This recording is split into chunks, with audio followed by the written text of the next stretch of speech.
surat baru ya Ibu-ibu, surat Yunus.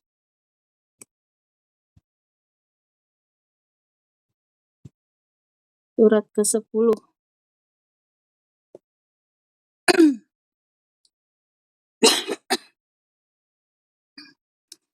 Baiklah, saya bacakan terlebih dahulu. A'udzu billahi minasy syaithanir rajim. Bismillahirrahmanirrahim. Alif Lam Ra. Tilka ayatul kitabil hakim. Alif Lam Ra. Tilka, inilah ayatul kitab, ayat-ayat Al-Quran Al-Hakim, yang penuh hikmah. Nah, jadi seperti sebelumnya ya, ada beberapa surat ya di dalam Al-Quran yang diawali oleh huruf-huruf ya, seperti Alif Lam Mim, kemudian Alif Lam Ra, dan yang lainnya. Dan untuk tafsirnya, kebanyakan para ulama ya menyerahkan ya kepada Allah, karena ini suatu hal yang khusus ya. Jadi sebagian menyatakan mengapa ya ada semacam ini ya, ayat yang hanya terdiri dari beberapa huruf, menandakan bahwa betapa pentingnya ya untuk ayat-ayat selanjutnya dalam surah ini untuk sungguh-sungguh ya kita pahami, kita pelajari. Karena itu Allah memancing kita ya dengan yang menarik ya, seperti Alif Lam Ra ini. Nah, jadi walau alam ya untuk maksud ya dari per huruf ini kembali diserahkan ya pengertiannya kepada Allah. Karena tidak seluruh ya ayat-ayat itu bisa kita pahami kadang secara tersirat ya. Jadi ada juga yang tersurat ya, yang artinya hanya Allah lah yang bisa ya untuk sedetil ya apa maksud dari ayat-ayat tersebut. Nah, karena itu dengan adanya ayat ini kita lebih memperhatikan nantinya di ayat-ayat selanjutnya ya, apa yang Allah ingin sampaikan ya kepada kita, petunjuk apa ya, dan ini harus kita perhatikan dengan sungguh-sungguh. Tilka ya, inilah kata Allah ayatul kitab, ayat-ayat Al-Quran Al-Hikmah, yang penuh hikmah. Nah, dari ayat ini saja sudah luar biasa ya kalau kita menggunakan hati kita. Ini merupakan suatu bukti nyata ya bahwa ayat Al-Quran ini dari Allah ya, yang berisi ayat-ayat yang luar biasa ya, yang bukan hanya dari kata-katanya, susunannya yang indah, tetapi juga penuh makna. Di sini penuh hikmah. Jadi tidak ada satupun huruf di Al-Quran ini yang tidak terkandung makna yang sangat dalam ya, yang apabila kita membacanya bahkan satu huruf saja Allah ganjar ya dengan 10 kebajikan. Nah, jadi Masya Allah beda ya kalau kita membaca yang lain-lain, tapi Al-Quran ini Masya Allah satu huruf Alif Lam, nah, satu huruf Ra, satu huruf, maka itu sudah 30 kebajikan, dan terus Allah akan lipat gandakan sesuai dengan tingkatan sejauh mana kita bersungguh-sungguh ya untuk memperhatikan ayat-ayat Allah ini. Nah, bahkan bisa berkali-kali lipat.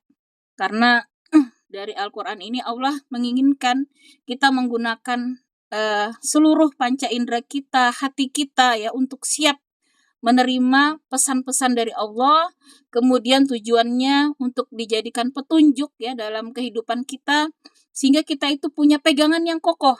Nah, itulah yang diharapkan ya ketika kita beriman ya dengan ayat-ayat ini, kemudian kita memahaminya, kita di dunia ini hidup dengan keimanan yang kokoh, tidak terombang-ambing, karena sudah ada jalan yang sangat jelas ya, langsung petunjuk dari Allah yang menciptakan kita. Nah, kemudian konsekuensinya setelah kita sungguh-sungguh ya memahami petunjuk Allah, maka kita diperintahkan untuk bersungguh-sungguh ya, ubudiyah. Nah, dalam hal ini beribadah ya hanya kepada Allah dan mengikhlaskan seluruh hidup ya, mati kita adalah untuk Allah semata, maka itulah yang nantinya di ayat selanjutnya Allah janjikan ya, menjadi penghuni surga yang kekal abadi. Nah, itulah sebenarnya tujuan ya Allah menciptakan kita tiada lain adalah beribadah yang lurus ya, yang kokoh. Kita tidak terpengaruh ya dengan apapun ya kondisi kita ya, takdir kita tetap berpegang teguh kepada tali agama Allah, maka itulah nanti manusia-manusia yang berhasil ya ke dalam golongan yang diridai Allah, yang berakhir dengan husnul khatimah. Nah, itulah di ayat ini kembali Allah menegaskan, inilah ayatul kitab ya, ayat-ayat Quran inilah al-hikmah, yang penuh hikmah. Jadi kalau kita lihat bagaimana para sahabat ya ketika mereka menerima ya setiap ayat-ayat dari Al-Quran, maka mereka dari satu ayat, dua ayat itu benar-benar mereka pahami secara sempurna dan mereka mengamalkan. Nah, sehingga yang benar-benar hafal ya 30 juz di zaman Rasulullah itu memang tidak terlalu banyak ya, karena mereka setiap yang mereka dengar ayat itu benar-benar dipahami dan diamalkan. Nah, sehingga mereka itu kalau sudah hafal 30 juz berarti sudah berhasil ya mengamalkan seluruh kitab Al-Quran. Jadi itulah makna ya mengapa penuh hikmah ini, artinya kita memang harus ya memikirkan dengan hati kita ya, karena tidak semua dengan akal ya. Jadi harus hati kita supaya kita siap ya terpaut dengan ayat-ayat Al-Quran. Nah, ini yang pertama. Jadi setiap kita membaca Al-Quran tidak cukup ya hanya di lisan saja, tapi kita luangkanlah waktu kita ya secara khusus untuk mentadaburi Al-Quran. Nah, maka dari itu diantaranya kajian kita ini tujuannya juga dalam rangka ini ya, menyambut seruan Allah untuk memahami ya ayat-ayat Al-Quran ini, sehingga mudah-mudahan kelak ya kita termasuk orang-orang yang nanti yang mendapatkan syafaat ya dari Allah melalui Al-Quran ini. Masya Allah ya, jadi luar biasa ya, Al-Quran ini suatu anugerah yang Allah berikan sehingga kita senantiasa bisa dalam bimbingan Allah ya, dalam berpegangan ya, sehingga kita tidak lepas ya dari iman. Nah, inilah cara kita dengan mengkaji Al-Quran secara terus-menerus ya, mudahan istiqomah ya sampai akhir hayat kita. Kemudian kita lihat di ayat selanjutnya, akana linnasi ajaban an auhayna ila rajulim minhum an anzirin nas wa basyiril ladzina amanu anna lahum qadama sidqin 'inda rabbihim. Qalal kafiruna inna hadza lasahirum mubin.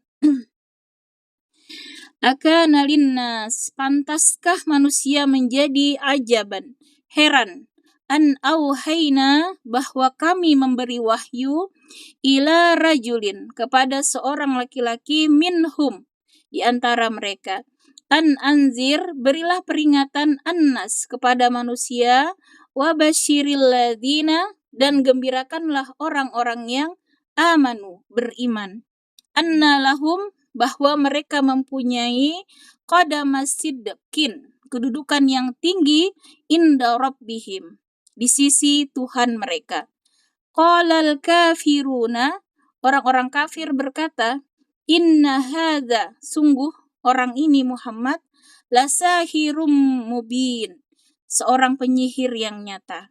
Nah, jadi di sini kita melihat ya kondisi diturunkan ayat ini, para mufassir ya secara jumhur mengatakan bahwa diturunkan di Mekah ya, ketika itu menghadapi orang-orang kafir ya yang tidak mau ya menerima kebenaran Al-Quran ya, dan tidak mau menerima kebenaran Rasul. Nah, jadi mereka mempertanyakan ya, kenapa gitu ya Rasul itu dari manusia gitu ya. Harusnya kata mereka ya bahwa Rasul itu harusnya dari malaikat gitu yang lebih tinggi dari kita derajatnya gitu. Nah, itu anggapannya orang-orang kafir, sehingga mereka menolak ya kerasulan ya. Nabi Muhammad SAW. Maka dijawablah oleh Allah ya perkataan mereka. Nah, pantaskah kata Allah manusia itu heran karena kami memberi wahyu kepada seorang laki-laki di antara mereka. Kenapa sih pantas nggak mereka itu heran kata Allah ya kalau Rasul itu adalah manusia juga gitu ya dari laki-laki bahkan di antara mereka sendiri gitu ya yaitu dipilih Muhammad ketika itu yang merupakan juga suku Quraisy ya yang ada di Mekah. Maka kata Allah di sini ya adalah berilah peringatan ini perintah kepada Rasulullah ya an anzirnas ya, anzirnas berilah peringatan kepada manusia wa basyiril ladzina dan gembirakanlah orang-orang amanu orang-orang yang beriman. Nah, maka kata Allah yaitu terserah lagi kepada manusia ya, ya Rasul hanya diperintahkan untuk memberikan peringatan ya kepada manusia dan kemudian Rasulullah memberikan janji ya yang dari Allah ya menyampaikan janji dari Allah bahwa orang-orang yang beriman itu diberikanlah kabar gembira bahwa mereka annalahum kata Allah bahwa mereka qadama sidqin. Nah, akan mendapatkan kedudukan yang tinggi inda rabbihim di sisi Tuhan mereka. Nah, di sini juga Allah menyampaikan artinya fungsi ya. Allah mengutus Rasulullah itu yang pertama tadi memberi peringatan ya kepada kita, menyampaikan ya apa yang petunjuk-petunjuk dari Allah serta memberikan peringatan ya. Artinya kalau mau beriman ya maka di sini diberikan kabar gembira. Allah menjamin ya orang-orang yang mau beriman kepada Allah dan Rasul-Nya bahwa mereka nantinya akan mendapatkan kedudukan yang tinggi di sisi Allah. Nah, jadi kita harus yakin ya 100% dengan janji Allah ini karena Allah yang maha adil, maha menepati janji ya dan ini pasti nanti akan terjadi. Ini Allah sudah kabarkan ya bagaimana akhir dari orang-orang yang mau beriman ya dengan ayat-ayat Allah dengan Rasulullah ya kerasulan Muhammad SAW maka Allah menjamin orang-orang ini nanti akan mendapatkan kedudukan yang tinggi di sisi Allah. Nah, maka orang-orang kafir di sini ya, qalal kafiruna, orang-orang kafir berkata, inna haza, sungguh orang ini Muhammad lasahirum mubin, seorang penyihir yang nyata. Nah, lalu mereka mengolok-olok Rasulullah ya, mengatakan bahwa Rasul itu penyihir ya. Nah, mengapa mereka mengatakan penyihir? Ini sebenarnya sama ya dengan rasul-rasul sebelumnya. Seperti Nabi Musa ya, itu juga dibilang penyihir ya, kemudian nabi-nabi yang lain. Nah, karena menurut mereka ya, ayat-ayat Al-Qur'an ini yang menyebabkan seorang anak ya berpisah dengan orang tuanya ya. Jadi kalau yang masuk Islam ya, maka mereka akhirnya bahkan lebih cinta ya kepada Rasulullah, kepada orang-orang yang beriman dibandingkan orang tuanya yang masih kafir ya. Karena itulah ajaran Islam ya, bahwa kedudukan ya orang beriman itu jauh tadi lebih tinggi ya daripada orang-orang kafir sekalipun ayah maupun ibu mereka. Nah, makanya mereka mengatakan Al-Qur'an ini benar-benar menjadi penyihir ya. Rasul ini penyihir kata mereka karena mengubah orang-orang yang dulunya mungkin ya sama mereka itu sangat klop ya dalam kejahatan, berubah menjadi orang yang sangat kuat imannya sehingga tidak bergeming ya dari rayuan mereka. Nah, termasuk ada beberapa ya yang akhirnya bercerai dengan istrinya ya karena tidak mau beriman, kemudian berpisah dengan orang tuanya. Nah, karena mereka tidak mau ya terganggu ya dengan selama ini ya mereka menjadi pemimpin-pemimpin di tengah kaum kafir ya orang-orang musyrik ini ya dengan ajaran mereka yang mereka menyimpang tentunya dengan ajaran Nabi Ibrahim ya. Mereka kan punya kedudukan yang tinggi ya dengan membuat-buat aturan sendiri ya, menyembah berhala ya, kemudian menghalalkan yang haram dan mengharamkan yang halal ya, itu mereka banyak mengubah-ubah ya syariat yang dulunya dibawa Nabi Ibrahim ya, sehingga ketika Al-Qur'an ini meluruskan ya syariat yang salah yang menyimpang ya seperti tadi kemusyrikan ya diberantas, kemudian segala macam kemaksiatan itu juga diluruskan ya, maka mereka sangat marah ya, sangat tidak setuju dan sangat memberontak sehingga mereka akhirnya fitnah ya Rasulullah sebagai penyihir ya, seperti itu. Nah, namun di sini Allah bantah ya karena Allah menegaskan ya bahwa Rasulullah itu tadi adalah utusan Allah yang memberi peringatan kepada manusia. Nah, jadi inilah, pegangan kita ya sampai akhir hayat kita. Jangan pernah kita terpengaruh ya dengan ajaran apapun ya yang mengaku-ngaku, walaupun sekarang ini banyak ya mengaku-ngaku Islam ya, tapi ternyata ajarannya banyak yang menyimpang seperti Syiah yang sudah sangat jelas ya. Syiah itu sudah jumhur ulama mengatakan sesat ya. Kita hati-hati sekali karena mereka kedoknya ya Islam, tapi menurut ulama itu sudah sangat jelas ya menyimpang ya dari syahadat ya, terutama karena mereka meyakini ya ada imam lain ya selain dari Rasulullah ya. Nah, kemudian di sini kita lanjut di ayat berikutnya, bagaimana Allah mengajak kita ya untuk berpikir ya, untuk merenungi ciptaan-ciptaan Allah. Ini luar biasa ya. Jadi ayat-ayat Al-Qur'an itu cara Allah memahamkan kita dengan cara Allah menyajikan ya ciptaan-ciptaan Allah yang ada di alam, karena Allah Maha tahu ya ketika kita mau berpikir ya tentang ciptaan Allah yang kita lihat hari-hari siang malam ya, maka itulah nanti yang akan membuat iman kita itu bisa nyambung ya dengan ayat-ayat Allah. Nah, bukan dengan cara filsafat atau logik ya seperti orang barat yang sekarang melogika segala hal ya, tetapi Al-Qur'an itu sangat mudah dipahami ketika kita mau ya mengikuti apa yang Allah sampaikan. Nah, seperti di ayat 3 inilah Allah memaparkan ya kepada kita bagaimana ciptaan-ciptaan Allah di alam ini ketika kita tadaburi, kita bertafakur ya, maka itu akan menambah ya keimanan dan keyakinan ya, akidah kita ya, kebenaran ya akan uluhiyah ya, akan kemahasempurnaan Allah Sang Pencipta yang sehingga menimbulkan ya ibadah kita itu semakin lurus ya di sisi Allah.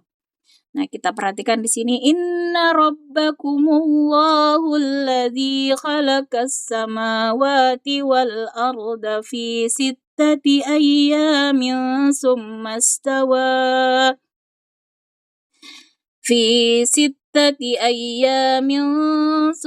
stawa alal arsy yudabbirul amr ma min syafi'in illa min ba'di izni dzalikumullahu rabbukum fa'buduh afala tazakkarun.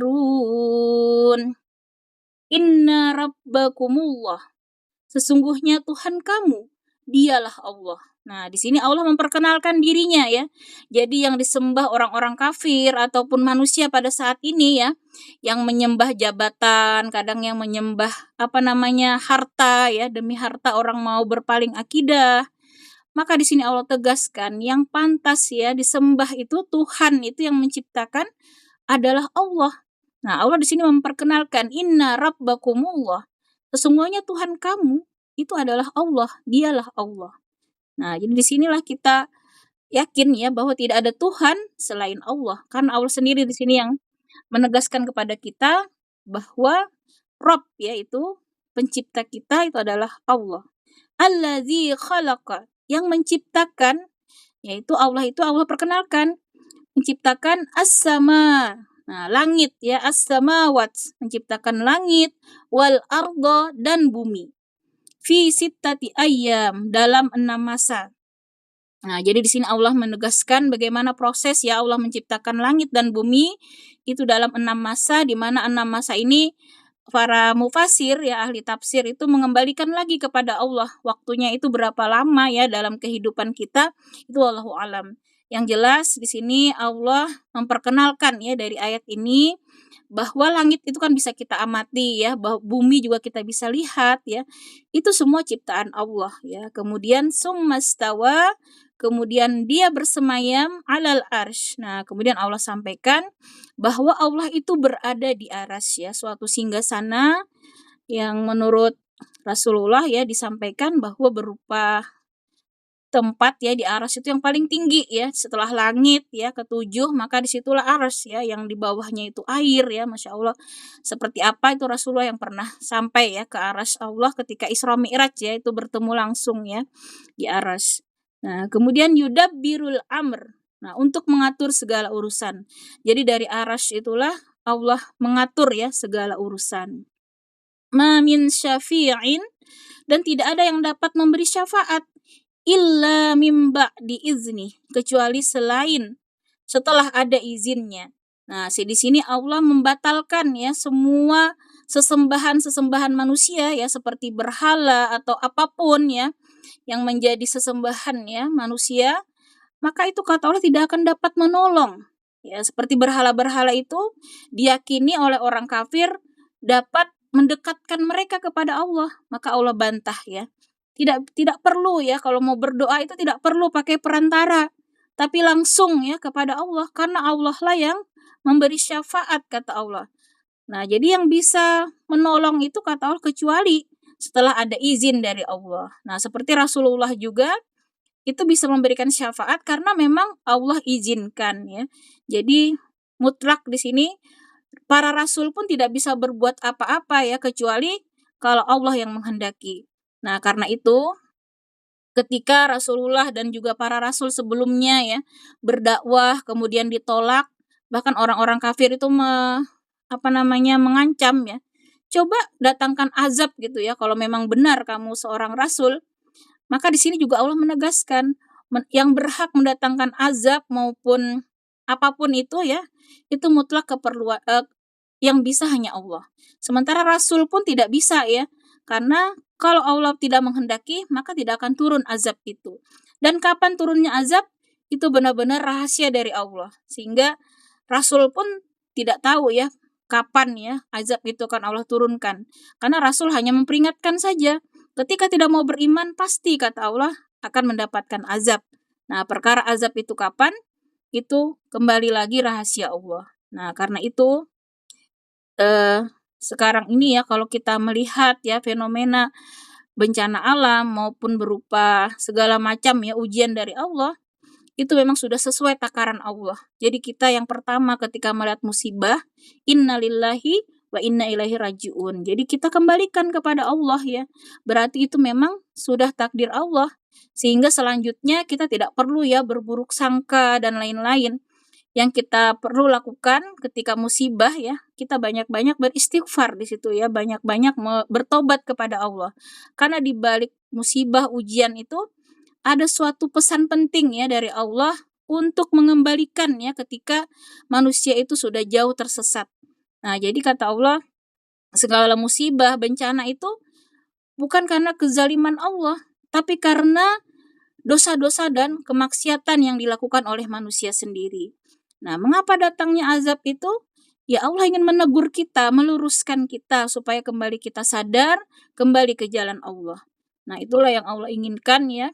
Sehingga tadi dari sini ya bahwa apapun takdir Allah itu mutlak ya, hak prerogatif Allah ya, tidak bisa manusia itu mengatur-ngatur ya kapan Allah mau turunkan azab, itu tidak bisa sama sekali, bahkan Rasulullah sekalipun ya tidak bisa ya. Nah, jadi di sini kalau sekarang ya ada fenomena kesyirikan kadang ya minta bantuan ya kepada orang pintar katanya ya atau dukun gitu ya untuk misalnya kesembuhan ataupun menghilangkan ya kadang ya ada yang ke dukun untuk menghilangkan kesialan dan lain-lain, maka itu tertolak semua ya. Yang bisa menolong apapun permasalahan hidup kita itu hanyalah Allah.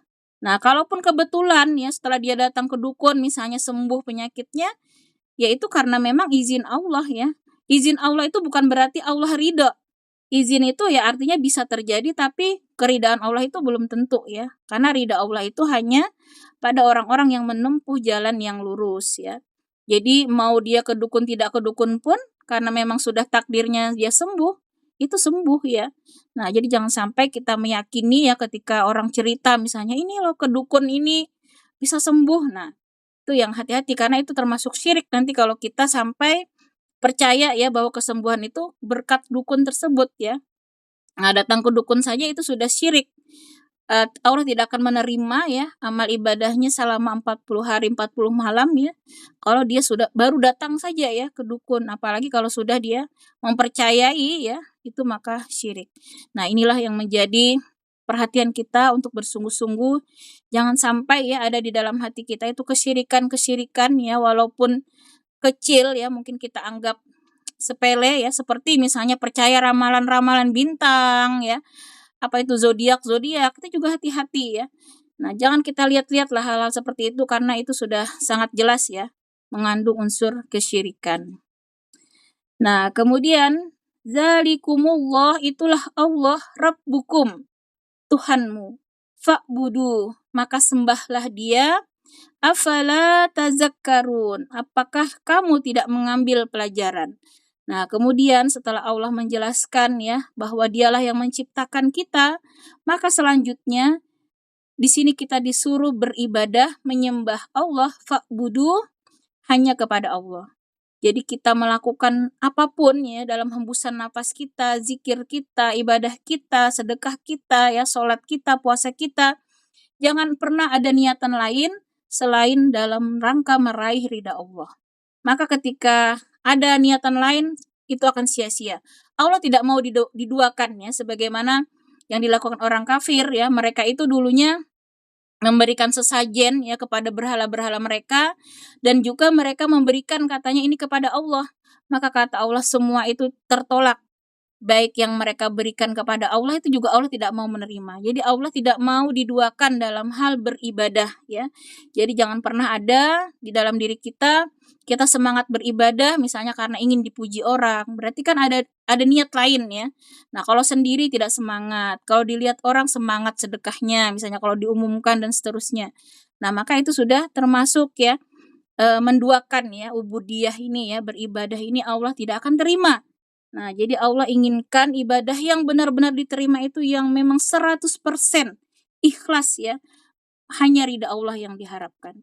Nah, jadi kita perlu waspada ya dengan amal-amal kita selama ini, jangan kita merasa tenang ya, merasa bangga ya, belum tentu. Nah, bahkan nih pernah di zaman salafus soleh ya, ada suatu cerita ya, ada seorang alim itu ya, dia beribadah haji. Kemudian melewati mimpinya, dia disampaikan oleh Allah ya. Jadi kalau orang yang soleh ya, sekali bersalafus soleh ya, zaman dahulu itu mereka bahkan bisa langsung ya lewat mimpi itu mendapat kabar dari Allah. Dikabarkan kata Allah, haji tahun ini tidak ada yang Allah terima semuanya. Nah, kaget lah termasuk dia waktu itu ya, dia juga seorang ulama. Tidak aku terima kata Allah semua yang beribadah haji tahun itu. Kecuali satu orang kata Allah. Satu orang disampaikan kata Allah. Siapa? Jadi dia bertanya dalam mimpinya. Dia itu namanya si fulan, tinggal di daerah ini. Nah, maka penasaranlah ulama ini. Siapa sih si fulan ini? Kalau tidak salah Ibrahim bin Adam ya. Nanti mungkin keliru. Walau alam saya lupa ini namanya. Yang jelas ya zaman-zaman itu ya. Zaman-zaman salafus soleh ya.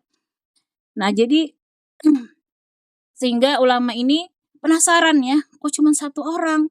Lalu dia carilah siapa itu yang dikatakan Allah tadi, si fulan tadi. Dia cari, dan betapa kagetnya setelah dia menemukan orang tersebut, dia tidak naik haji ya. Nah, bagaimana mungkin?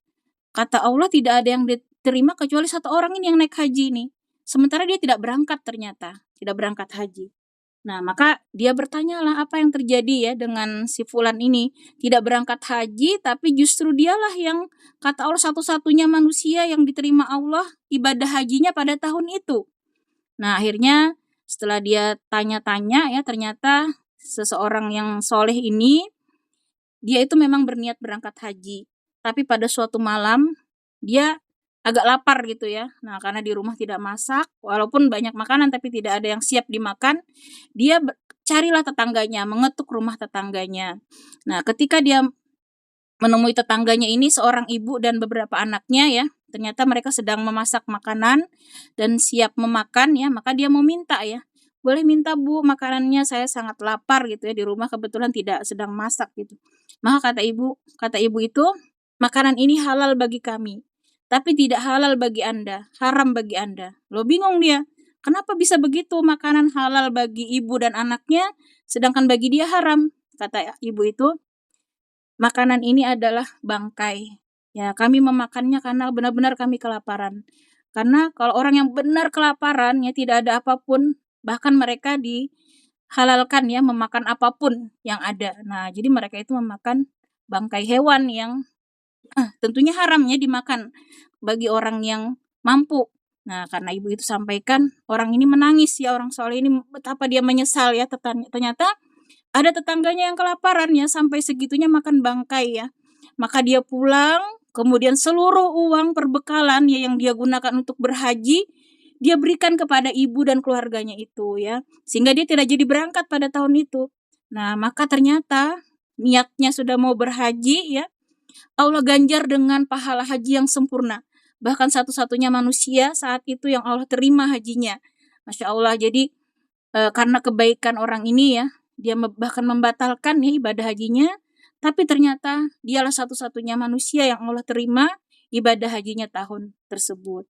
Nah, karena itu dari sini kita belajar ya, bagaimana ubudiyah ini ya, beribadah ini benar-benar ya, harus kita luruskan niatnya kepada Allah. Karena sekarang ya, sangat miris ya, haji Indonesia itu bahkan pernah disindir ya sama Imam Masjidil Haram ya, saking ya itulah tingkah laku warga plus 62 ini kadang aneh-aneh ya. Di Mekah Madinah itu ada yang tiktokan kemarin ya. Pada sekarang ini saat-saat musim haji ya, tiktokan di depan Ka'bah. Ada yang di depan multazam main game ya, nauzubillah min zalik ya. Ada yang di depan hotel rame-rame joget ya dalam rangka apa namanya senam. Nah, padahal di Mekah itu kan diharamkan ya musik-musik seperti itu. Nah, maka sampai disindir ya orang dari imam masjid ketika dia ceramah itu ya, betapa orang Indonesia ini sifatnya ya, adabnya sangat kurang. Nah, ini menjadi keprihatinan kita ya, bahwa ibadah itu berhati-hati ya, apalagi ibadah haji dengan masa tunggu sampai 30 tahun ya, kalau disia-siakan betapa sangat rugi ya. Nah, sekali berulama tadi saja ternyata pada tahun itu ya, Allah tidak ada yang menerima ibadah hajinya. Nah, apalagi kalau di zaman sekarang walau alam ya, dengan tingkah pola manusia yang sudah beda-beda tujuannya ya, maka kita harus mewaspadai ya setiap ibadah kita, jangan sampai kita sudah merasa aman ya dengan ibadah kita, tapi ternyata di sisi Allah, Allah tidak menerima. Nah, baiklah kita lanjutkan di ayat berikutnya. Ilaihi marji'ukum jami'a wa'adallahi haqqa innahu yabda'ul khalqa summa yu'iduhu liyajziyal ladzina amanu وعملوا الصالحات بالقسط والذين كفروا لهم شراب من حميم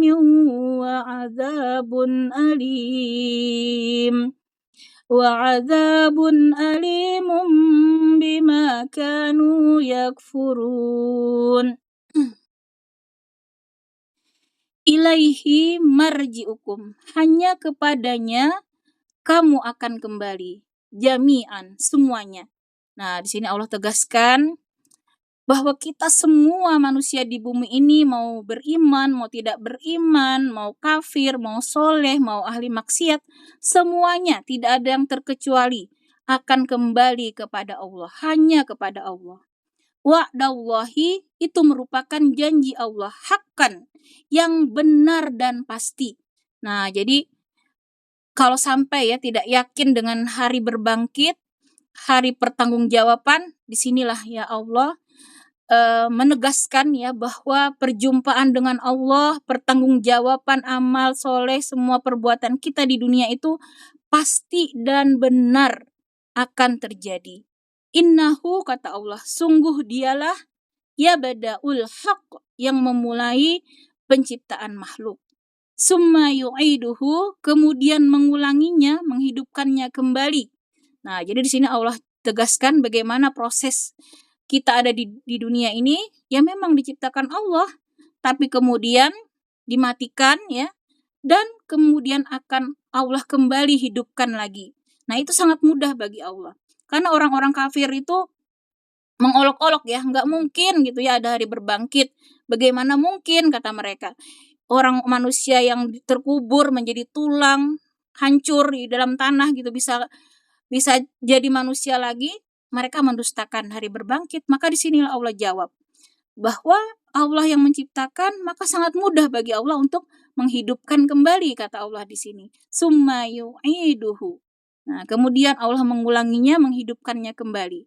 Dia jaziyal ladzina amanu, agar dia memberi balasan kepada orang yang beriman. Nah, di sini kadang kan ya mungkin kok di dunia itu sudah misalnya sudah rajin sholat, sudah jadi orang soleh, tapi kok rezekinya susah gitu ya, kadang kok kehidupannya banyak masalah.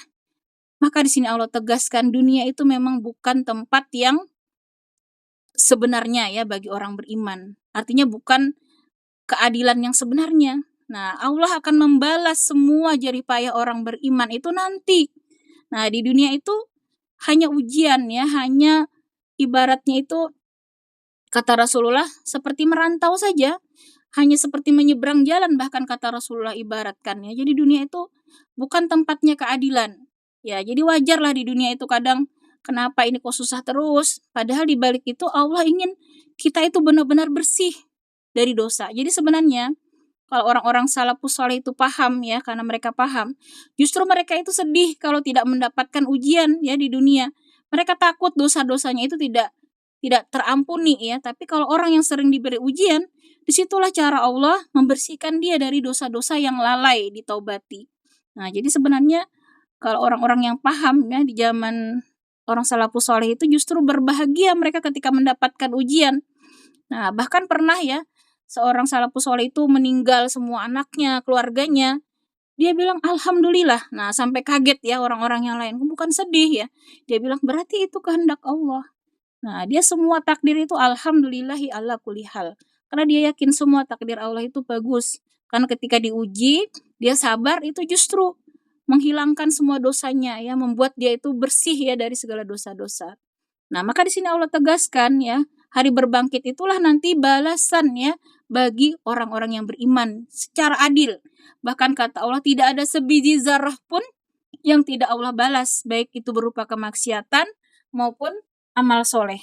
Jadi nggak usah khawatir ya kalau di dunia ini kok hidup kita tidak sesuai ya dengan harapan kita, tapi kita harus yakin bahwa balasan sempurna keadilan Allah itu nanti. Kita harus sabar ya apapun takdir Allah. Bagi orang beriman ketika dikasih nikmat bersyukur itu saja ya, ketika mendapat musibah sabar saja. Maka itu baik kata Allah bagi orang beriman.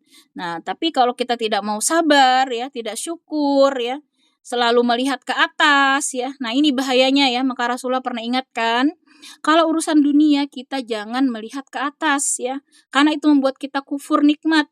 Kalau yang kita tonton artis-artis ya bergelimang harta, hidup mewah, kita nggak ada syukurnya ya. Banyak mengeluh akhirnya.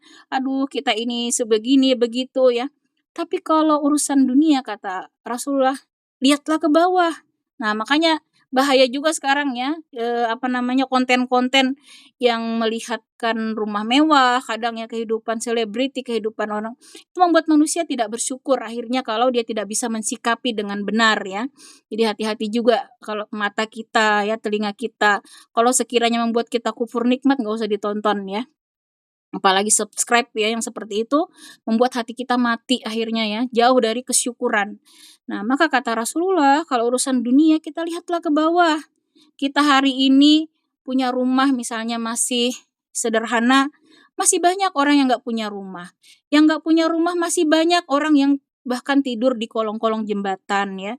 Bahkan yang masih di sana pun banyak orang yang terbaring sakit, yang tidak bisa makan, yang tidak bisa jalan, tidak bisa lihat. Jadi Masya Allah ya, banyak syukur kalau kita melihat ke bawah sebagaimana hadis Rasul ya, perintah Rasul. Jangan kita tuh lihat-lihat kalau atas itu urusan dunia, gak usah kita perhatikan. Kalau melihat orang senang ya senang ya turut senang aja gitu ya.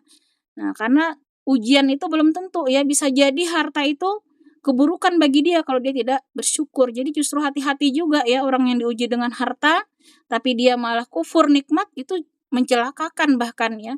Nah, kalau kita misalnya dikasih harta justru kita tambah sombong ya, tambah jauh dari Allah justru itu mudarat ya, bukan kebaikan ya. Malah suka pamer misalnya di medsos, justru itu bencana sebenarnya bagi kita ya. Nah, karena itu Kata Allah di sini, Dia akan memberikan balasan itu secara sempurna bagi orang-orang yang beriman. Wa amilus solihat, dan mereka mengerjakan kebajikan bil qis. Nah, dengan adil. Di sinilah Allah menjamin bahwa keadilan itu nanti ya di akhirat itu benar-benar adil. Orang yang hari ini bersusah payah ya melakukan amal soleh, kemudian dia ikhlas ya menerima takdir Allah dengan penuh kelapangan, itulah yang nanti akan mendapat balasan yang sempurna. Nah, sebaliknya Allah tegaskan, walladzina kafaru, sedangkan orang-orang yang kafir, lahum syarabun, bagi mereka ya minuman min hamimin, dari air yang mendidih. Ya, Allah tegaskan ya bagaimana azab ya orang-orang kafir, wa azabun, dan siksaan alimun, yang pedih, bima kanu yakfurun, karena kekafiran mereka. Nah, memang sekarang ini kita lihat bagaimana ya Firaun zaman sekarang ya, Netanyahu itu ya, karena memang setiap zaman itu ada Firaunnya ya. Firaun itu kan bahasa artinya orang yang keterlaluan ya, zalimnya di muka bumi ya, itu Firaun, termasuk setiap zaman itu ada ya. Seperti sekarang kita melihat bagaimana Perdana Menteri Israel itu ya dengan kejam ya membunuh kaum muslimin di Palestina. Inilah Allah tegaskan bahwa bagi mereka ya orang kafir itu kalau mereka tidak bertobat ya selama di dunia, balasannya air minum yang mendidih dan siksaan yang sangat pedih. Nah, jadi kita sabar saja ya. Yang penting kita terus mendoakan saudara kita di Palestina ya. Terus lakukan apa yang kita bisa ya. Kita memboikot, kemudian kita berdoa, kita mengirim harta, apapun yang kita bisa. Terus jangan berhenti ya. Kita terus mendukung perjuangan mereka. Dan kita tidak perlu takut ya dengan orang-orang kafir. Saat ini mereka masih di atas angin ibaratnya ya. Tapi janji Allah pasti ya Allah akan menyiksa mereka nantinya yaumil akhir ya. والذي جعل الشمس ضياء والقمر نورا وقدره منازل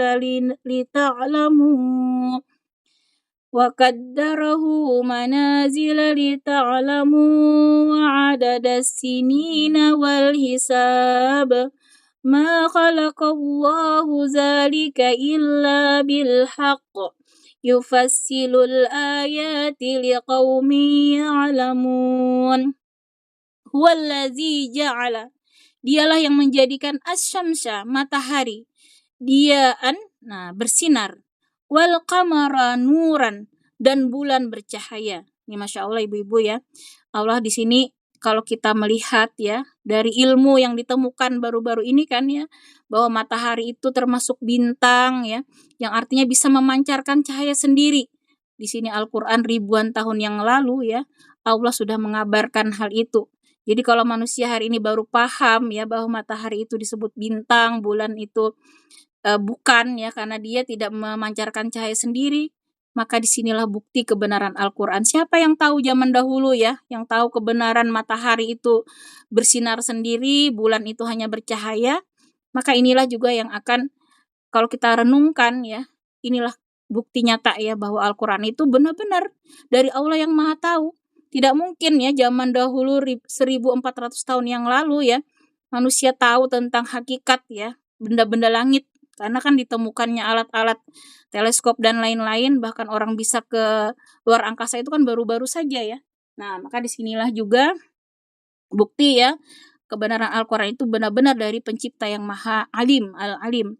Nah, di sini Allah tegaskan, dialah yang menjadikan matahari bersinar. Nah, di sini tersirat, matahari itu memang memancarkan cahaya.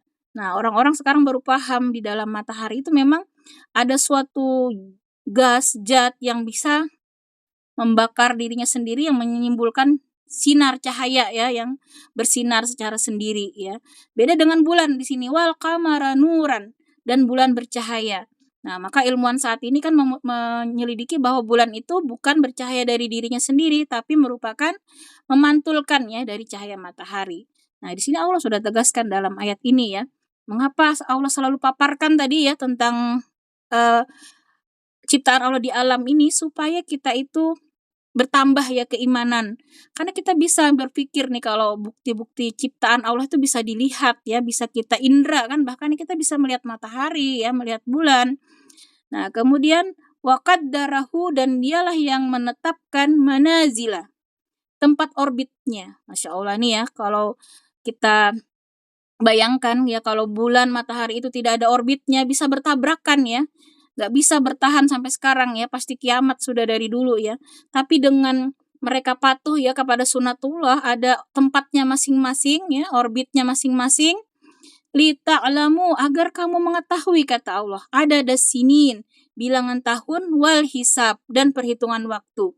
Nah, dengan keteraturan tadi ya, matahari berotasi ya pada porosnya, kemudian eh, bulan ya berevolusi ya kalau matahari ya, kalau bulan berotasi ya.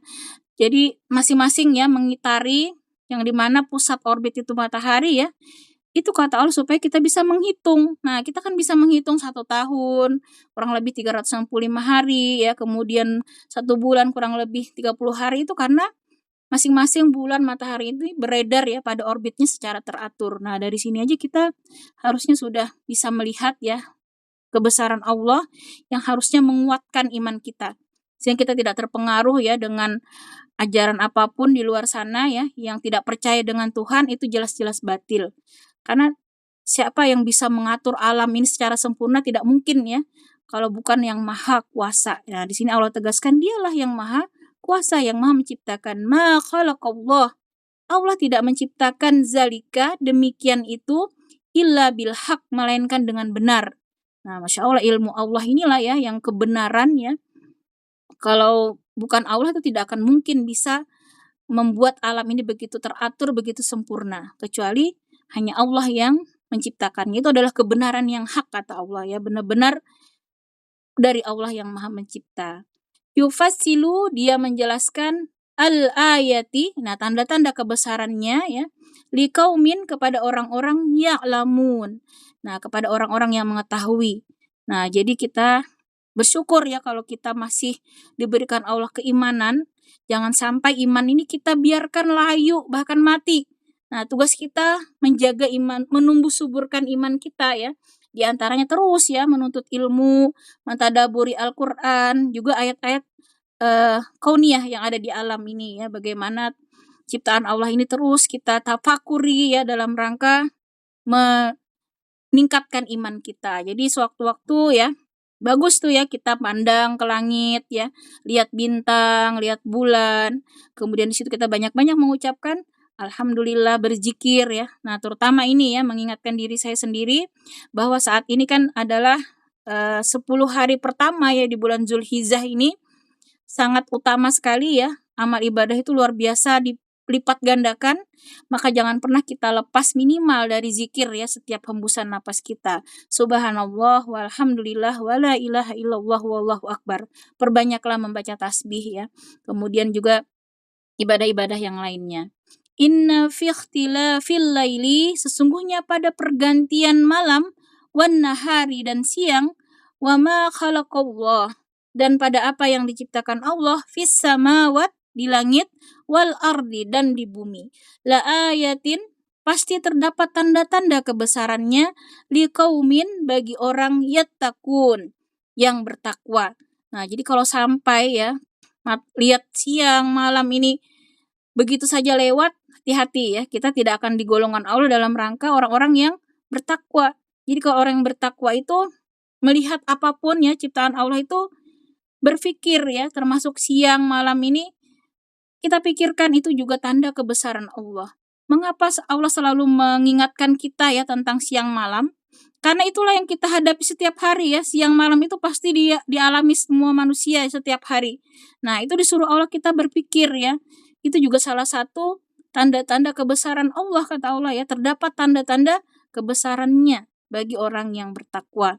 Nah, maka dari itu, kalau kita mau tergolong orang yang bertakwa, jangan sampai pikiran kita ini dipikir yang aneh-aneh ya. Lebih baik kita memikirkan tadi ciptaan-ciptaan Allah. Nah, itu maka luar biasa, bahkan berpikir sesaat ya tentang ayat-ayat Allah ini, itulah yang bernilai ibadah bahkan melebihi, ada yang mengatakan 60 tahun, ada yang mengatakan setahun, yang jelas kedudukannya sangat tinggi, digolongkan Allah orang yang bertakwa. Nah, jadi kalau ada pikiran-pikiran negatif ya, malah kita sibuk kadang gara-gara tontonan ya, lihat kehidupan selebriti kadang, atau tentang orang lain tidak perlu ya, sibuklah kita memikirkan diri kita pertama ya, dosa-dosa kita, amal-amal kita sejauh ini apakah sudah diterima atau tidak ya. Kalau kita belum yakin ya, pastilah kita tidak yakin ya, ibadah kita selama ini, sholat kita mungkin belum khusyuk, belum lillahi ta'ala ya, maka itulah yang jadi prioritas pikiran kita. Sedangkan lain-lain urusan dunia itu kecil ya, kita serahkan saja sama Allah. Yang terpenting bagaimana kita selalu iman kita ini tambah kokoh ya, ibadah kita tambah bagus, tambah khusyuk, tambah banyak, berkualitas dan berkuantitas tinggi ya, itu yang terpenting dalam hidup kita. Nah, kemudian tadi banyak-banyaklah bertafakur ya, urusan yang lain-lain itu serahkan saja, nggak usah kita stres ya, masalah yang lain-lain. Karena Allah itu akan selalu menolong orang-orang yang bertakwa. Nih kalau sudah tergolong orang bertakwa, maka Allah yang menjamin, mencukupi segala kebutuhan kita, akan menyelesaikan seluruh problem kita. Syaratnya beriman, bertakwa.